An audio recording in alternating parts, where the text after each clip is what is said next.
Welcome back to Getting Out podcast. Anthony here, episode 22, and I've got a guest here.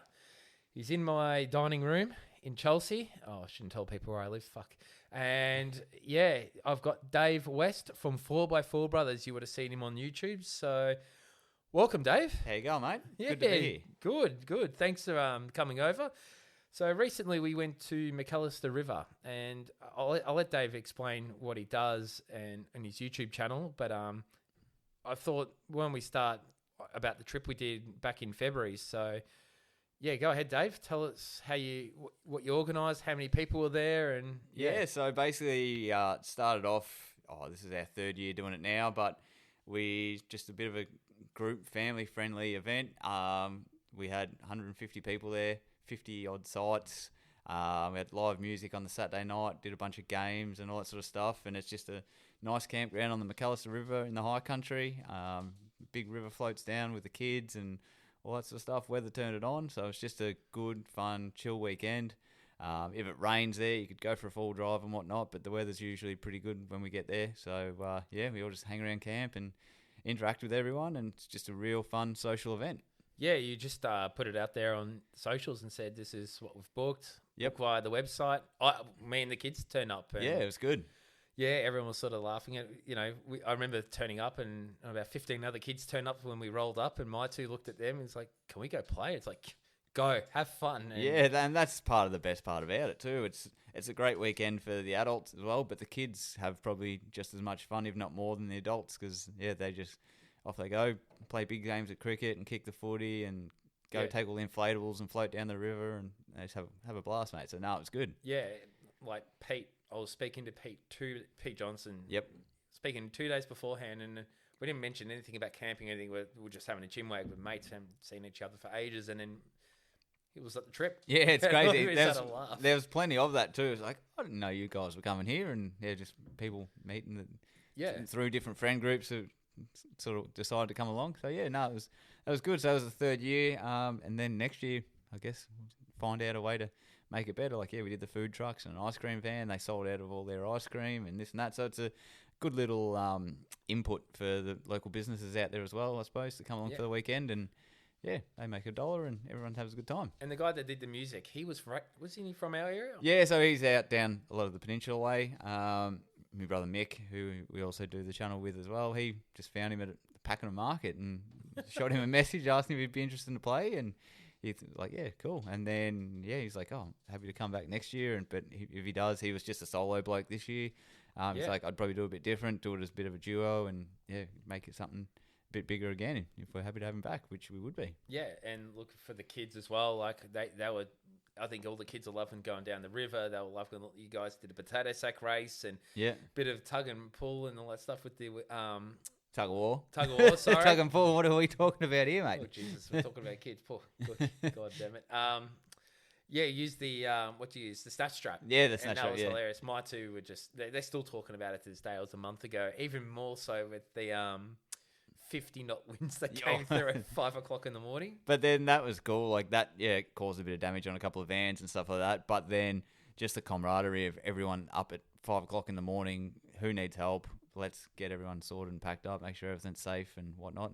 It was good to see it all pull together. But it's cool to do those sort of events as well as the full driving as well. Yeah, exactly. And, I've got a better understanding what you guys like.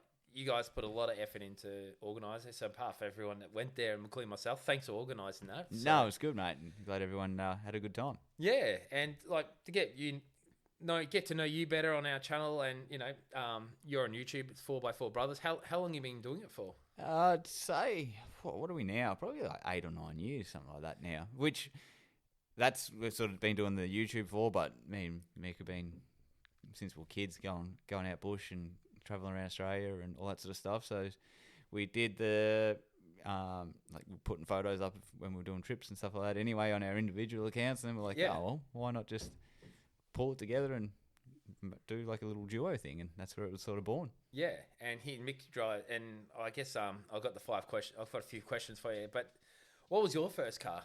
It was an HX Sandman panel van, all original. And I'm spewing I still don't have it because it'd be worth a mint because it was immaculate. But it started, getting a little bit of rust coming back in the quarters and the gutters. And back then I was a second-year apprentice, so I didn't have the money to fix it. So I sold it for $8,000. What was the engine? 253 or 308. Oh, yeah, the 308. Oh, they were a beautiful engine. Yep. And what was your first full drive? GQ Patrol or Ford Maverick. So it was the actual Ford Maverick, but still same thing as a GQ Patrol. Yeah. So that went through some evolutions as well. And that was a cool car. But back then, like modifying a full drive, I don't know if you're talking 2008, 2000. Oh no, it would have been 2006. Yeah. Modifying a car then to today would have been a whole different kettle of fish with the availability and pricing and things. Yeah, which that would back then was would have only had 2-inch lift and some 34 jungle trekkers on it. That did that. Then went up to the 35 Cymexes. Yep. And then, they weren't the Cymexes, they were the import rip-off of those ones. Yeah. But then they just wore super quick. And then it was the 4.2 petrol. So then I sort of got a bit more money together and whatnot. And then it parked up in a mate's shed, pulled it all apart, bolted a turbo to it, straight gas, research, twin tanks, ended up having like a 6-inch lift, like 4-inch suspension, 2-inch body. We all made custom bar work and everything for it, painted it up the same orange that my panel van was. 36-inch centipedes on there as well, and it was an absolute weapon. Oh, that'd have been cool. It went hard too. Yeah. And if anyone asks my first full drive, it's actually the Prado I have. First one, eh? Yeah, I had Commodores, Skylines, Pulsars. Then I went full driving with a friend of mine. 2010. Yep. 2011. Yep. Like an 82 Hilux, and a few people had cars, and I look back at it now and I'm like, I wanted one from then. Yep. But, the places they can get you, hey? Like, it opens up so much more areas to explore and just opportunities for you to do things. So, it's a no-brainer. Yeah, exactly. It was a complete no-brainer getting into the scene and doing it. And, especially when the kids go, you got your standard car can go, only certain places, but when you get in the full drive, you can put in low range and go anywhere. Yeah, pretty much, yep. You don't know it until you actually pull your car out and do it. Yeah, that's right. And you can look at a standard car. You can look at something and go, there's no way. But they're actually, a lot of cars are pretty capable out of the box. Yeah, and my Prado was stock only till a year ago with all terrains. Yeah, and I still did a lot. Yep. And you had a Prado on your channel. I remember watching and going, shit, that car could, you don't need. Everyone thinks you need the 34s or 4-inch lift. And you don't. No, that was that 150 Prado is up there with one of my favorite cars I've ever owned. Yeah. I've got 3 kids, so the only reason we sold that was it just wasn't quite big enough for the 3 kids and the 2 of us. And then we did want to get into towing a caravan and stuff like that, so obviously limited with tow weights and power, so that's why we stepped up to the 62. Yeah, you got the Y62. It's a beautiful car, that. Yeah, it is. It's You would have been one of the first. You would have been one of the first on YouTube to actually have one. Yeah, there wasn't many about back then when I got it. 1 or 2. Yeah, and I just basically took the test drive, and it was between that and a 200. And back when I did get it, it was the wife's daily driver, so she had a bit of input as well, which car she preferred out of that and the 200. And the Y62 drove a lot more car-like, and she's like, that's the one I prefer, and it was a lot cheaper. So, yeah. And it's still like, what, 90 grand gets you a TIL, but it's 10-year warranty. What, a 300 series equivalent's 140 grand. Well, back when I brought mine, it was 64 grand for the Patrol. Exactly. So my Prado cost more when I brought my Prado. Yeah. So, and then look at how much extra car you're getting for it. And you get a V8, and that sounds like an animal. You don't have to worry about... In servicing a diesel is way more than servicing a petrol car. Yeah, correct. That was another thing we sort of looked at as well. Buying it's just reliability should be there with the petrol because it's just a simple V8 engine. So if something's to go wrong, it's not going to be turbos, and it's not the diesel or like DPFs and all that sort of stuff they got now. So emissions are a lot easier, I suppose, for them to get under control with petrol. So and look, they're not economical, but they're fun, they're good, but they serve a purpose. You drive your caravan, you fit your kids in it. Like, no one's really going to give a shit how much you spend on petrol. You're gonna how much fun you got to have. Yeah, correct. And at the end of the day, you've got to, like, if you're going to be towing a van or you're going to be doing that sort of stuff, you've got to you've got to fill them up. Yeah, exactly. So, sorry, the mutt is going outside. He's tapping around, making noise. Out he goes. Out he goes. He's going to chase some possums now. Sorry for that. Yeah, exactly. Like I think, like you're talking about, you know, I always say, what's the dream car? I don't know. You I said really this don't on your know. channel. Yeah. You went through a few. Yeah, you know? we did that once we got back from Cape York. We're just like, oh, like the patrol was awesome. It was like, is there another option? Like, do we upgrade? Do we change vehicles and this and that? And we just come down to the fact of it's just so much money to buy and do a new car now. Like that, what are we actually gaining over what we've got now? Yeah. So it does what we need to do. So that's, I'm happy with it. The off-road capabilities of them, they're wide, wider tracks and stuff like that are a bit harder with them. You're going to do some scratches and maybe panel damage, or not so much panel damage, but you may touch things. So I run the bush barriers to try help I was going to say, manage you got that the a bush bit. barriers on the side. You take them. They're the ones that take off. Yeah, is that correct. right? They're basically just a big fridge magnet. Yeah. So you do what you can to minimise it, but at the end of the day too, what I did pay for the car back then, and it has all the mods on it now, it's got all the GVM done, I'll just drive it till it's no longer drivable, basically. Yeah. And your brother's got the Navara, and that thing's an animal. Yeah, it's huge, that thing. know. And because I've got a Navara as a work car as well, and if I park next to him, mine just looks like a little matchbox car. I know, I've got a Navara as a company car, and I remember seeing your brother's car when we went to Macalister. I'm like, holy shit, that thing looks massive. Yeah, it's a big rig. It's Oh, cool. it's It's a real grouse cool. car. But it just looks good. Everything's in proportion on it. He's done a nice job on that. And the fact they come out with springs at the back and no Yep. leaves, like, you know, I guess that just made, like, everyone's sassing the Hiluxes getting rid of the leaf springs and springing it. So, you know, people, I don't know if it's called sassing or Sass, yeah. Yeah, it is. Yep. Yeah. So, people do that for comfort. Navara comes like that stock. All you have to do is put a 2-inch lift on. Yep, or that's it. And some better shocks and something like that in them. And they're actually quite a comfortable ute. And it's when I brought the nav that I've got now for work, I was looking around, and it was basically between that and the older Raptor. The Raptor definitely was more comfortable and more plush, probably a bit more fun to drive, I'd say. But I think the Navara is probably the safer, smarter option for reliability. And it's one of those ones that the dual cabs, they're all a bit shit. Yes, they are. They are. They're obviously they're built for a bit more of a work purpose, so there's compromise with it. But you just sort of got to find that one that ticks the boxes. But like you said, like the Raptor, was it the 2-liter, wasn't it? Yeah. They're so highly strung. Yeah, And they're not designed for, I don't know, they're just, I've heard too many horror stories of them. The V6, then I heard someone say the V6 was good, but then they rather the 2-liter because it's more... Yeah, economical. Yeah. Economical, but also it's a bit, around town, particularly even full driving, it's got a bit more oomph off there. Yeah, with that 10-speed auto or whatever in them. Yeah, that was a beautiful car to drive, but I just was a bit worried about the reliability. So, but then, does Navara come with 5 or 7? Is it 7? 7-year warranty. Yeah. And a 62 Patrol comes with 10-year warranty. Yeah, today. or it might be 5. Don't quote me on this one because I can't remember. Yeah, maybe it is 5. But hey, there's springs at the back. I've got Yep. one, and I can say like that car around town. Yep. I've driven the Hilux. I've had a range of Hilux for work cars and whatnot, and that's probably around town for perkiness and comfort with the springs particularly. I think that's good, but they should all come with rear disc brakes. Yes, you do notice the stopping. it's not the greatest. I tried GR Sport Hilux, and the brakes, like, it just was superior. It's only a single piston at the rear. But but just those discs over the drums. It stops. Yeah. It doesn't overheat, especially if you're towing. Like, really, it's just a cost cutting thing. Like, but you're paying what? Yeah, simplicity and you can get years ago you used to get a wild track for 60 grand. Now they're 80, 90 grand. Everything's just expensive, eh? It is. It's crazy.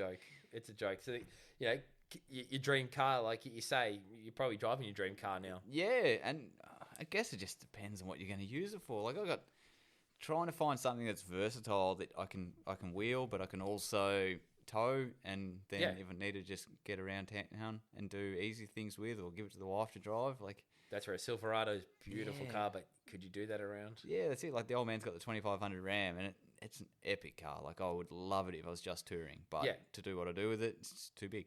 He had a Y62, didn't he? Yeah, he had chopped Y62. That's probably my dream car. Yeah.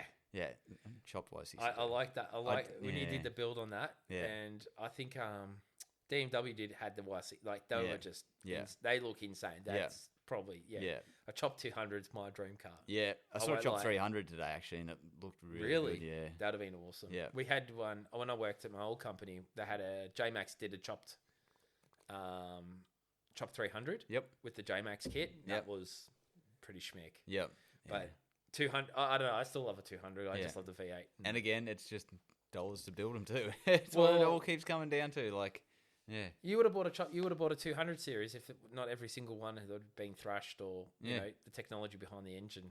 Like a 62, I think makes sense because you don't have to replace 13 grand worth of injectors. You don't have to. Adds up. It adds up. Then they've got their downfalls as well. Like the rear end being independent rear end, it's a lot more finicky with alignments and if you're towing, trying to get it set up right for that. But once you sort of get it dialed in, it's fine. Horses for courses. It's easy. And favourite destination? Or dream destination, or if you've been to your dream destination? I do love... I've got a couple. I don't think I could single it out. Like, I've done the Cape a couple of times now. I'm heading back up the Cape this year and doing it on motorbikes. So that's going to be pretty cool. Oh, that'd be sick. Yeah, doing the bike run. The desert, like the Simpson Desert, the Madigan, we've done all that. We've done all through Alice, like all the Queensland coast and like Fraser Island, Moreton Island, all that sort of stuff. It's beautiful. Dream. We're over to York Peninsula at Christmas, so we spent some time down there. But all through Flinders Ranges, up the centre, Darwin. Like I've done quite a bit. I haven't got to the west coast, so I'd say that's my dream destination. But trying to pick a favourite, the sunsets as the deserts change colour is absolutely insane. Are you talking like Simpson Desert or Simpson? Ayers Rock area? Yeah, well, it's all sort of that same region with the red sand, and you watch that go through all the shades of red to oranges and purples, and it's like sunset, sunrise. That's pretty breathtaking in those desert night skies. But then, like, I don't know, sitting up at Punsan Bay up the Cape and swimming on the waterfalls of the Tally, and it's or doing the beach driving at Fraser and Moreton. Or the north, like all the north coast of New South Wales. It's just spectacular. So I couldn't actually. I don't have a favourite. It's just all of it. Yeah, all of it. I've been Ayers Rock, Uluru, whatever you want to call it. Yep. I've seen the sunset, sunrises in the Pilbara for work. Yep. But I've never done Moreton, Fraser, and Cape, and they're probably my 3 top destinations. I want to go. Yep. Just got to. What we found with that trips, you just got to put them in the calendar. So. Yeah, it's sort of, do I drive up and fly the kids up? And that's what we did. There was a couple of us boys drove up with the vans, and then the wife and kids flew up to Cairns. They jumped in from there. So. And that would have been easier for the kids. And we just got to take our time getting up. We had a lot of dramas going up that we haven't. If we had had the kids there with us, it would have obviously had a bit more stress and logistics and trying to keep them happy while trying to get cars fixed and stuff like that. So it made life a bit easier. And I guess saying that with kids, a lot of people listen, have kids and travel and sort of nervous to travel. And it's funny, I'm hearing bucket loads of feedback about it. And, people, like in the case of an emergency with the kids, what's been the best sort of, wouldn't say dire emergency, say something break down. What's sort of been something that's helped you sort of, a method that's with the kids is sort of, you think they're going to be stressed out, but they're actually okay. What's worked for you, I guess? I've been pretty lucky. The kids, since they were born, we've travelled with them. So days in the car or days where things don't go to plan, they're really good kids. They just roll with it, sort of thing. Yeah. But I think definitely need a PLB. So I just got the Garmin InReach, just the mini. Yeah. So that for emergencies, SOS, you're getting help. But then now with Starlink, it's I've used Starlink for the first time on our trip. Yep. Someone had it and said, I got a message, and he goes, just use my Starlink. I'm like, yeah. Serious? Okay. Never used it before. Yeah. It was camped, 20 metres away. Yep. And it was better than the freaking internet here. It was and insane. Yeah, like we had, when we were at Nolan's, one of the boys' kids knocked a tooth out on the rope swing there. Yeah. Set Starlink up, called the hospital at Weeper there. This is what the situation is. Bring him down. No worries. Wow. Because they're obviously worried about gums and infections and this and that. So yeah, you're able to stop, make those calls. And you can sort stuff out, or if things break, jump on YouTube, Google how to fix something. Yeah. And Starlink's a game changer. Oh, 100%. I used to be a bit skeptical about it, but then, it was funny because when that weather situation came, I said, "Oh shit, it's going to rain later." Yeah. Everyone's looking up in the sky like, "Oh, it's not." Yeah, it looks was clear. a beautiful night. Yeah. 11 o'clock, the wind came up, and 5 o'clock, everyone was safe. Who cares? But yeah, you can look up the weather like that, especially in your place with no reception, and particularly with the kids. But would you still carry a GPS with Starlink, I guess? Yeah, I think I still would, just to back up, because that, and then with Starlink, there is a conduit as well, I suppose. If you set it up and you've got multiple people on it, and you're sitting around a campfire, what are people doing there? Looking at their phones and they're on their social media. Whereas camping for us isn't about that. We made, like, when we did the Madigan trip, we had 8 blokes go, 8 blokes, 8 cars across the Madigan, and we sort of set the rule before we left. It's like Starlink was only going to come out every second or third night, and that way you've got those nights where you're just around the fire, just enjoying being there. And then if it did come out, it was only out. We'd check in, the wife and kids and all that, it was down, and we just used it to stream a bit of music or something like that. But just stayed off the phones and enjoyed being out there. But I guess, like, for people to have people that are traveling with kids, say they've got nervous mums at home, they're worried, the kid, that I find it's a bit of a great backup for that. They can FaceTime and check in insurance, and that, kids are missing whatever, Yep. You don't have to drive up to the top of a hill, I think for an emergency is great. If you're a frequent traveler, I'd actually get Starlink for that reason. If I was traveling more frequently, especially places where you don't have reception. Yep. For emergencies, and some people you go with new mates, they're nervous travelers. Yep. Some of them have never traveled without reception. Yep. Mate, if it means they've got to go on Starlink to go on their phone for a bit just to feel a bit more comfortable, fuck it. Yeah, that's go it. for it. And that's even, I suppose, with doing the travelling, you've got to book so much stuff in now. You can't just rock up to these national parks and grab a site. You've got to book these sites. So even just being able to use Starlink when you haven't got reception to book ahead if you know where you want to be and stuff like that. So were you talking in Victoria or everywhere? Everywhere, yeah. So Victoria's got a few spots, but not as much as everywhere else. But up through New South and stuff like that, and some of Queensland, you've actually got to book your campsite. So as long as they keep the gates open. Yeah, that's a bit of a worry at the moment, isn't it? Oh, I can't see them doing it. Yeah. It's spooky, but there's a lot of these groups on Facebook sort of, protesting against it. But some of them, too many people. Sometimes you just really see the true colours of people that actually want to go out and do this stuff, but they're trashing the. Yeah. People don't clean up after themselves. Yeah, and that's the problem. And I don't think that's the full problem, but that's the excuse that they can use against you, isn't it? Yeah. But you've been in the high country. Have you seen much rubbish and Would you say no. People can do better? Everyone can do better. Yeah, everyone can do better. But it's not like you had to pick up rubbish. Nah, that's it. But there is certain areas where certain groups of people do go regularly that are fairly easily accessible, and it's all kinds that get there. And after a long weekend, a nice weekend, it's trashed.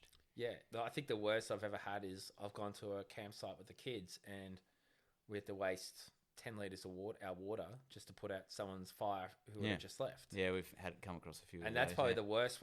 Out of everything, that's probably the spookiest. Yeah, especially in summer. Look how dry it is out there. And yeah, absolutely. They should, like, people promoting like that, if they want to do that, go to the Dargo. Like, I've camped at the back of Dargo. Yeah. And it was great. And people don't know how to take care of things. Go there because they're going to get whipped in line by the owners of the pub. Yeah, that's right. Yep. To not do that, or someone camping next to them. Whereas people go feral sometimes when they go out. So, well, they think that, and it's like, have a good time and stuff, but just be respectful. It's not that hard, surely. like if they're doing this to the bush, what's their house look like? Like, I bet the house is absolutely clean because they've got the mum or partner or someone doing it for them. whipping them in the line. So it's a bit of a worry, but I don't know the answer. I suppose everyone's just got to sort of band together and do the right thing and not give them the reasoning to lock it up. Well, it's our next generation of kids. Like, they see how we camp. They see we pack our crap up and put our bins in, bins at home or whatever. Yeah. They'll follow suit. That's right. I think it's lead by example. Correct, yeah. But and it's even simple things, I suppose, like we used to take stubbies camping, and then we sort of thought, hang on, man, it's probably smarter to just take cans. Like, not that we've ever like left broken glass and stuff around, but it does smash. It can smash. It can break, and then if you don't pick it all up or whatever, there's an issue for a kid could go run through the camp with bare feet, or an adult or whatever, cut their feet open.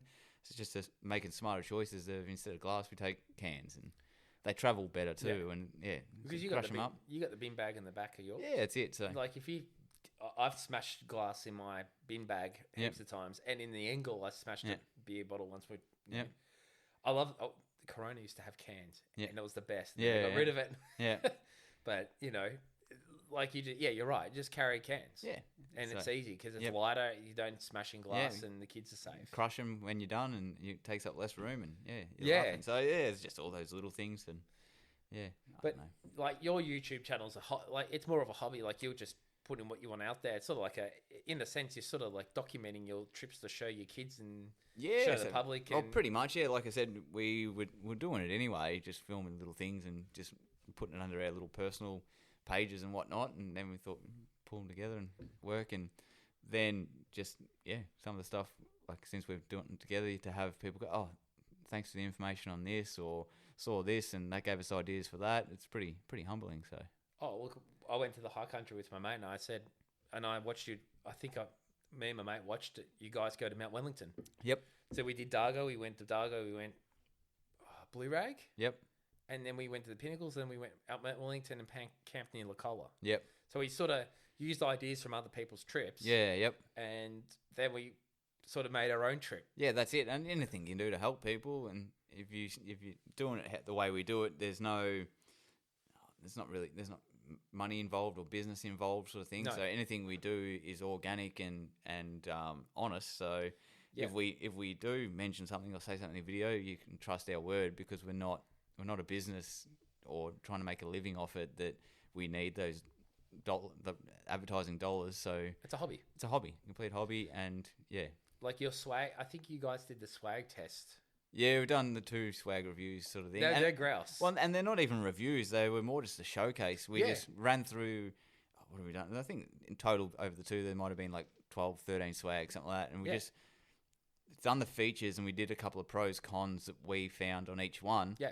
And it's not like this is a winner or this is the best, because everything is dependent on what people's needs are. Yeah. And what their wants are and their budget. So what's the winner for us wouldn't be the winner for somebody else. And it's like this is sponsored by Dashi, or this is sponsored by whoever. Yep. Like you guys didn't put this is the best or this is the worst. It's like, these are the swags. Yep. You make your choice. That's right. This is the pros. We found this is the cons. Make your choice. But you're not swag. You don't swag that much anymore. I still do. I have a rooftop, but I still love the swag. What's your I've had this swag talk, and we're with a mate. I admittedly changed my swag. You got the swags with the middle poles, and you got the swags that's sort of like your traditional crash pads. Yep. And after having both, the tradition, I don't like the pole in the middle anymore, because it's just that one extra step you have to pack. Yep. It's one extra pole to snap, which I have. Yep. So, I like that wide open. I sleep with the swag open. I'm claustrophobic, admittedly. That's why I'd love a rooftop tent, but Prado can only take 100 kilos on the roof with an awning, tent, roof rack. Yeah, and the car. In all honesty, the car rides like a bag of shit with that much weight on the roof. Yeah. So you do notice it unladen versus a tent up there. So, you've got compromise again. Yeah, and like I'm going camping, and you took up a crash pad, and the mattress on it was shit out. So I'm actually looking at fitting one of my blow-up mattresses I've got, or buy one of those foam mattresses into the blow-up self-inflating mattresses. Yep. Because they are honestly better insulated. Yep. Especially in winter, high country. Yeah, and an air mattress, you get all that cold come through. But you do. Yeah. And it's funny. We went to Paradise Valley. It was November. It was 5 degrees, and I actually felt cold. Yeah. Because the mattress. Yep. All the cold coming up through the ground. Yeah. Yep. And I just didn't realise that foam. It's only foam. Yeah. It makes a massive difference. Or even just throwing a sheet over the actual mattress itself makes a big difference. That's a good idea. Never done that. Or just I'm a bit precious now. I even run a bloody 12 not 12 volt, just a electric blanket, 240-volt electric blanket plugged in the inverter. What's wrong with that? Yeah, and then I'd throw it on an hour before bed, get in, it's toasty warm in the middle of winter, Yeah. and then usually flick it off. But then if it does get cold, I can just flick it back on. And Yeah, exactly. But if you got Yeah. the power to do it, you Yeah. got the who cares? Yeah, Mick done a snow trip last year. Or was it last year or the year before? Might have been the year before. And then, him and one of the other boys took a diesel heater up there with a bit of ducting and a wire piece, and they ran 2 ducts up into their rooftops off the diesel heater. So, yes, it is a bit la-di-da and whatnot, but if you can do it, why not? Like, it's... Yeah. Yeah. But now saying that, what's the funniest or wackiest or I don't know, what's something you've seen people do online or you've seen people do in real time and you're like, you can't do that camping. That's something about, because camping, you know, you're paying a shitload of money to live like a homeless person. Yeah, Not really, basically. Yeah. But, you know, like you see people like bringing a air fryer camping. Yeah. I just, Yeah. I can wait till I get home. Yeah, well, it's that, I suppose. It's even these campsites you see lit up like a bloody Christmas tree. Like, when we're camping, you might have the lights on to cook or whatever, and then it's just all the lights get dulled down, and you're sitting around that fire just enjoying that ambience. But you're talking like those people, there's like these new lights. The big telescopic ones. The telescopic ones that look like you got a floodlight at an athletics track. Yeah, that's right, yeah. And then you're like, why? Yeah.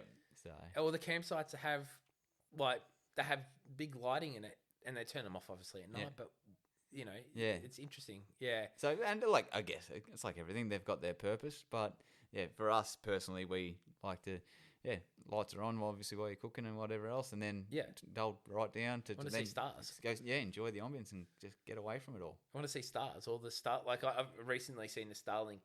Yeah, Have you seen that before? Yeah, the big trail going across. That's insane. Yep. No, like Elon, I don't know. Elon freaks me out sometimes. But yep.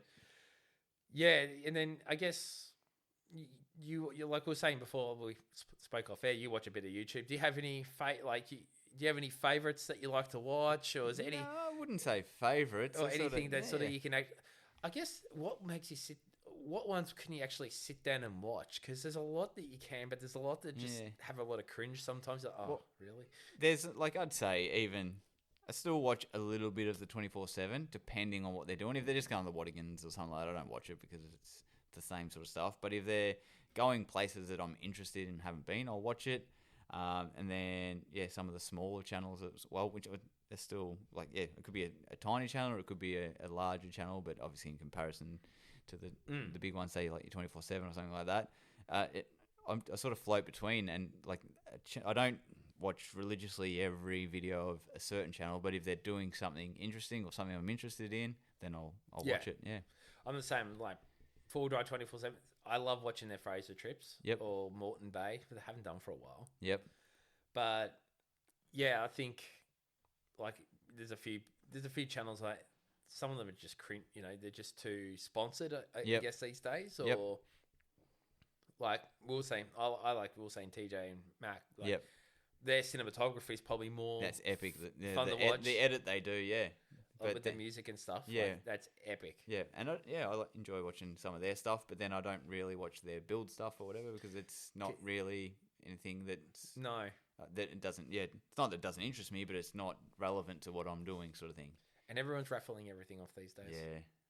It's look, it's a lucrative market. Yep. And if people are making money off it, good luck. Yeah, and all that stuff isn't quite what it seems either. No. Whatever's if they're end of the day, if they're putting out free content, I'm not paying for their content. Yep. You're not paying for it. Yep. Like you can pay for a subscription or whatever, but end of the day, they're putting content out. Like you said, you can be selective of what you watch. That's right. Yeah. If you don't like it, you don't have to watch it. And I hate it when people comment on like, "Oh, I can't believe you did this." It's like, don't watch it. Yeah. Watch something else. There's thousands of freaking channels. Well, that's it. It's to leave it. You can leave a constructive negative comment. Yeah. But to leave a degrading or abusive or negative comment in that sort of light, like the amount of energy that it takes and time and effort to actually do that, like surely you've got better things to be doing with your time. Yeah. And do you cop that? Have you copped that much? Not really, I suppose, because of the way our channel's done. It's, we try to be completely open, organic and honest and whatnot. You obviously might get stuff where people go, oh, this or that, but on the whole, I would say it's 98% all positive, and yeah. And the content you put up, you're not being controversial. You're not No, bagging yeah, thing out. that's right. You're just two blokes having fun with your Yep. family, like Yeah, your family brothers. and mates, yeah. And, you know, it's very rare people get along with their brothers these days. Yep. And you're not. If anyone's going to put anything up, like, fuck, what's wrong with their lives? Yeah, pretty much, isn't Like, it? It's like, yeah, mate, you want to have a chat? Give me a call. I'm happy to be. There must be something going on in your life. You have to write something when we're just two people putting up something for free. Yeah, that's it. We're out there because we enjoy it, and it's like at the end of the day, if no one watches it, it doesn't bother us. No. Like if it's a family trip and we've put the video out there, and it's there for the kids to remember, and family or mates who are on the trip with us, and then if more people watch it and someone else gets something out of it, that's awesome. And I guess like from that, you got people who ask you, "No, I bought a 4-wheel drive." What? I guess if you had someone's new to your channel and they said to you, "What's the top 5 mods you do to a car today with the experience you've had and the builds you've seen with all the people who've travelled with?" Yep.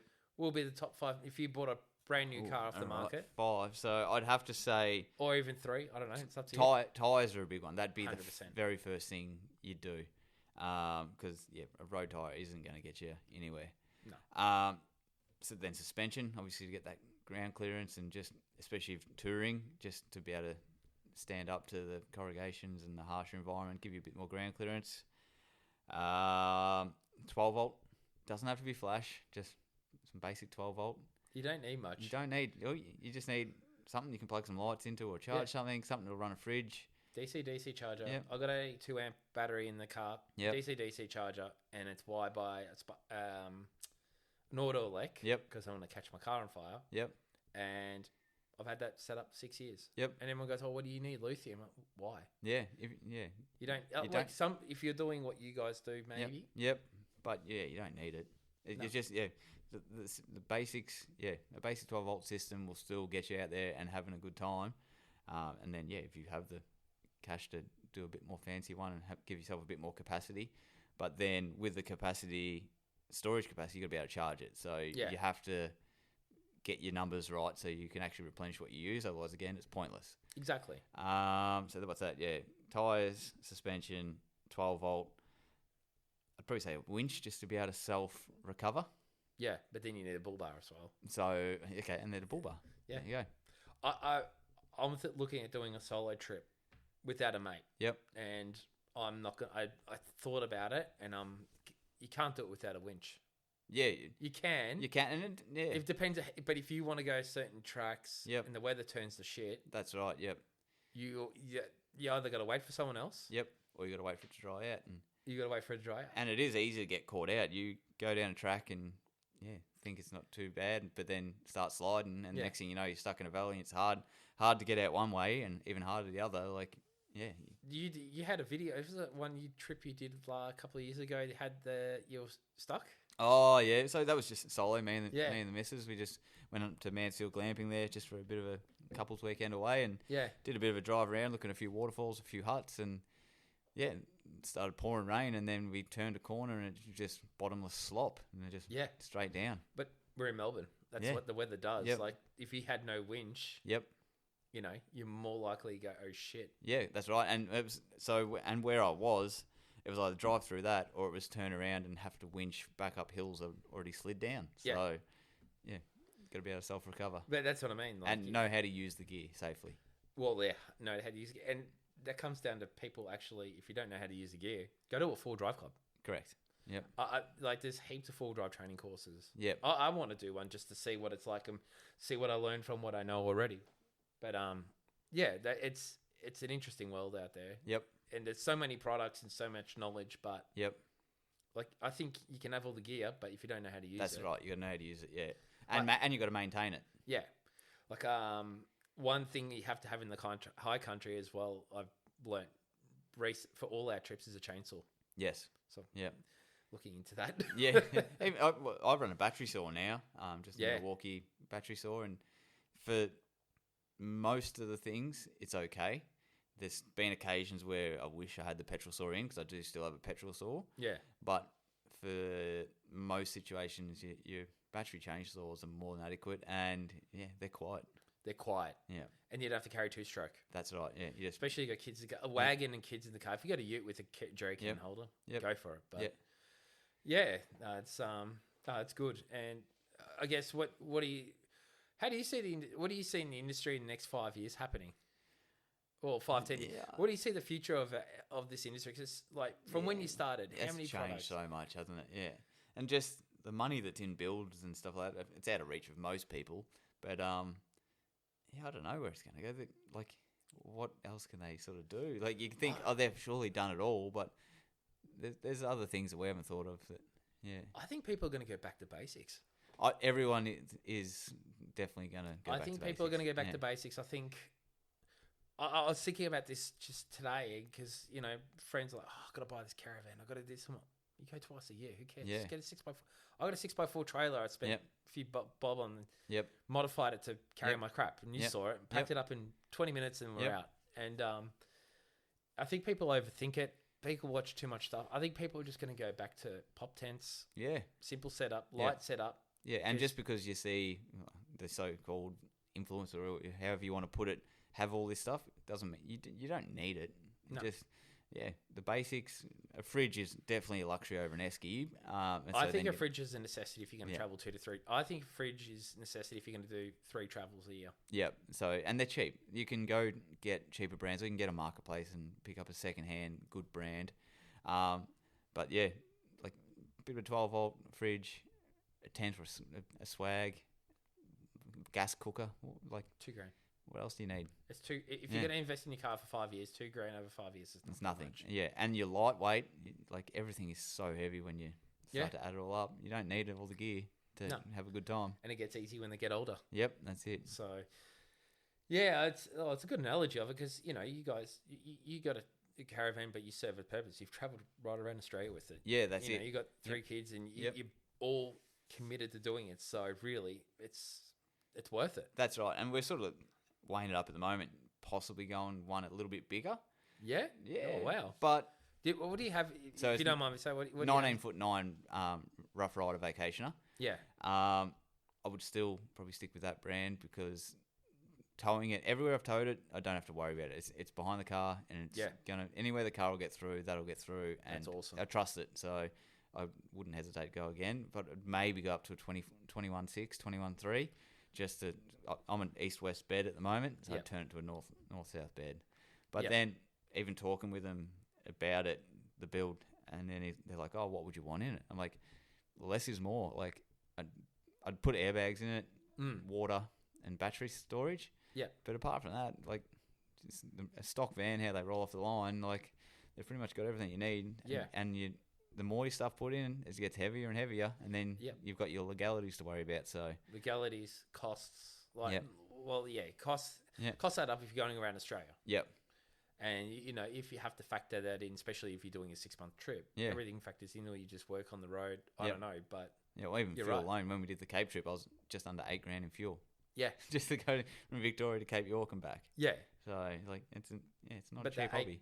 It's not a cheap hobby, but I tell you what, those kids will go to school and we did this and we did that, and there's kids, adults, everyone will be frothing to do that. Yeah. And some people go, oh, that's an expensive trip, but some people have no time to do it. Probably got all the money to do, work too much. Go, I'll pay $16,000 to do that. Yeah.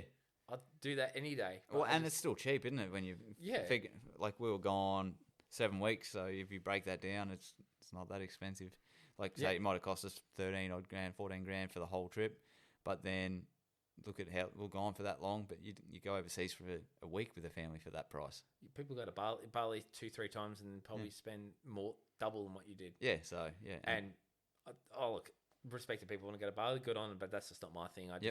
But to do what you guys did, you'll never forget that for the rest of your life. It was unreal. And you can document it. And it's all there, and the kids still talk about bits and pieces from it, and they loved it. So, and it's funny because back to what I was saying about simple, where I believe simple camping's going good is, you got kids growing up with some kids will do the odd trip and have all the caravan and everything, but they'll never forget the night they spent 3 nights in the swag. Yeah, that's when right. When they were grown up enough to sleep in the swag. Like, I slept in the swag. Yeah, got their own swag. And like, good. And whatever gets mum and dad out there. Yep. And have to spend a bit of money, and that makes them comfortable, and that's making their kids get out there and do it. Yeah, or even just Priceless. Kids still just love to camp in the backyard and stuff like that.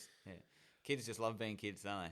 Yeah, but you know what the funny thing is? You just said about camping in the backyard. Like I was talking about, I'll just put the kids in the backyard and let them camp. And someone goes, "What if someone was trying to break into your house?" I'm like, you know what? I never thought it. Like we're '90s kids. Yeah, we that's right. never thought of that. And you look at the news these days, you're like, holy shit! You imagine if someone like a couple of kids trying to rob your house in the middle of the night, and they see kids camping in the back. You're like, well, they probably wouldn't see them, or they wouldn't go to the backyard. They probably wouldn't see it. So it's probably the safest spot to be. Well, it's probably safe because they'll probably still go in the house, they grab the keys of the car and run off. Yeah, but, that normally, it's different world now. It's isn't a it? different world now, Yeah. but you wouldn't even think about it. No, back then you're out till the street lights come on, and you're home for dinner. 90s. I love the 90s. Yeah. It's funny. Trip in a van said it, and he goes, "I want our kids to be the most 90s kids." I'm like bringing up to be 90s kids, and I feel like I'm trying to do that. It'd be good if you could get that back for all the kids, wouldn't it? Oh yeah, like my daughter we got to Macalister. Yeah. He's like, "Dad, I have to clean my feet. Give me some wipes. I have to clean my feet. They're dirty." I'm like, "Are you serious? Yeah. Put your sandals on. Go have fun." Off you go. Then I asked her to put her sandals on because the rocks, it was getting hot. She goes, "I don't want to wear shoes for the rest of the trip." Perfect. Job done. Job done. I don't care how dirty your feet are. Yeah. Just go have fun. That's it. Just don't step on glass. We'll clean you when you get home. Yeah, exactly. Yeah, exactly. So, look, I think, we'll wrap it up there. We had I appreciate you coming over and getting an insight of what it's like to be on YouTube and organising a trip and part of everyone that went there. It's good. It was great. I met new people and communicating with a few, Yeah, and that's what it's all about, isn't it? This whole social media for us as well. It's just most of the people we go away with now we've met through there. So exactly. And you saw a few people that you're, I seen you, and if someone said, I've heard your podcast, I'm like, oh, okay, cool. And friends I haven't seen for 15 years were there, and I was speaking 2 days before. Yeah, crazy. It's just coincidence. Yeah. So, Dave, appreciate it. Thanks for having me down here, mate. Is this your first podcast, by the way? It is, actually. Oh. Yeah, pop the cherry, thank you. No, that's all right. There's not many camping podcasts happening at the moment. So, thanks, everyone. And, there'll be an episode coming up soon. Appreciate your time. And, Champion, mate. Cheers, mate. Thank you. Bye.